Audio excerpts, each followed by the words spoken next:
1920 film shooting location, real horror story. दोस्तों, 1920 film India की सबसे ज्यादा पॉपुलर हॉरर फिल्म्स में से एक है। लेकिन क्या आपको पता है कि इसकी शूटिंग एक ऐसी जगह हुई है जिसके ऊपर खुद एक हॉरर फिल्म बन सकती है। एलर्टन कासल। ये कैसल दुनिया की सबसे हॉन्टेड जगहों में से एक है। ये सिर्फ अपनी ब्यूटी के लिए ही नहीं बल्कि अपने हॉरर लेजेंड्स के लिए भी फेमस है।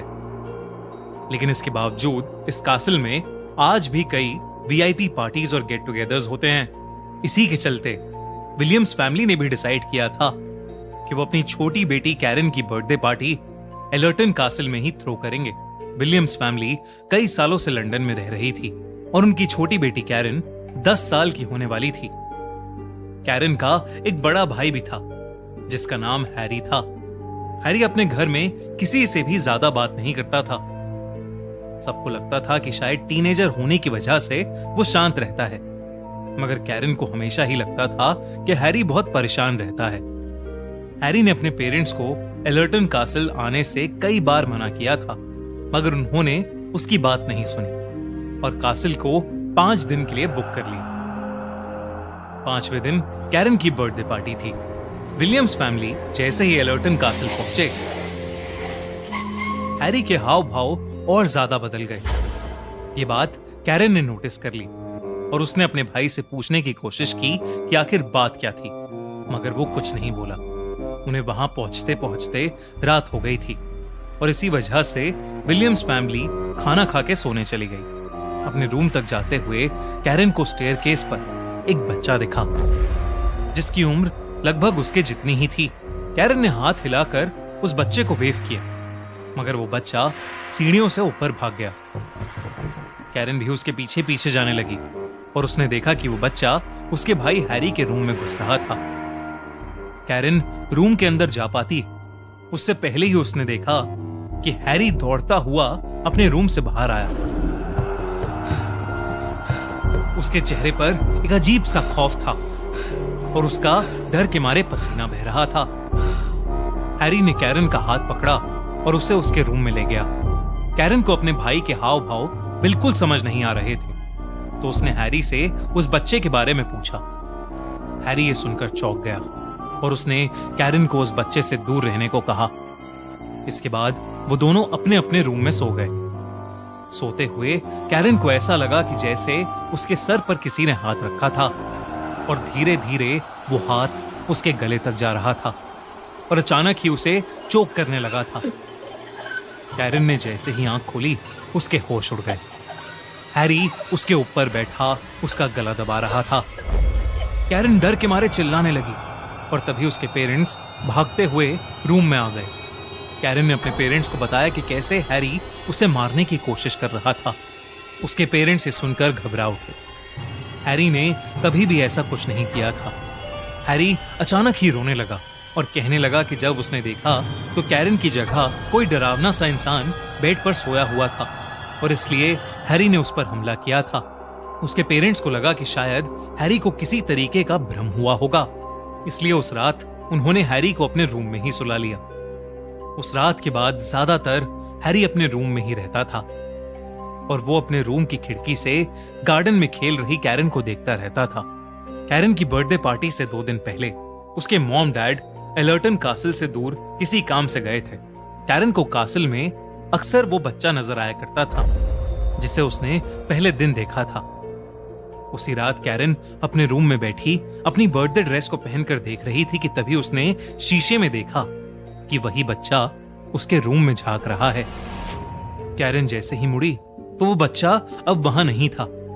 कैरन दरवाजे से निकलकर कॉरिडोर में गई और उसने देखा कि वो बच्चा स्टेयरकेस के पास खड़ा स्माइल कर रहा था, मानो कैरन को अपने साथ खेलने के लिए बुला रहा हो।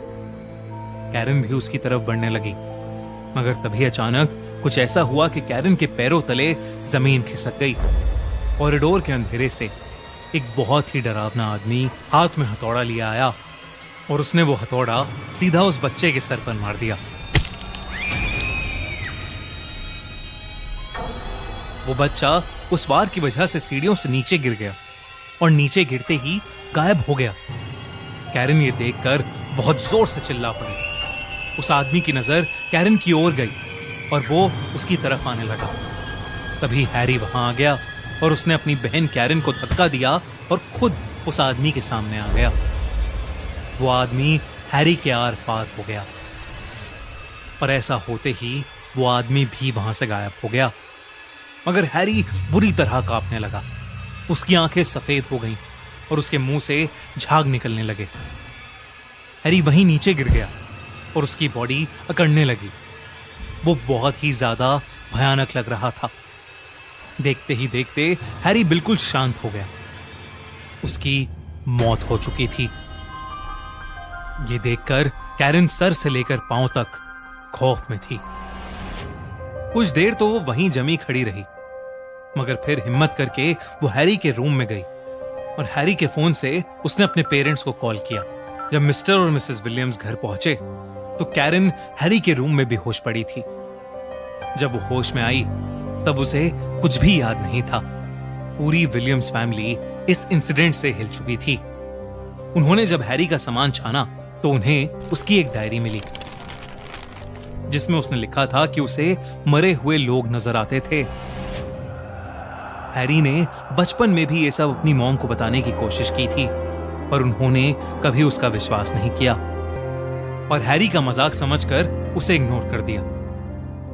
हैरी को अपना एक गिफ्ट एक कर्ज की तरह लगने लगा था और वो कैरन की सेफ्टी के लिए बहुत परेशान रहता था।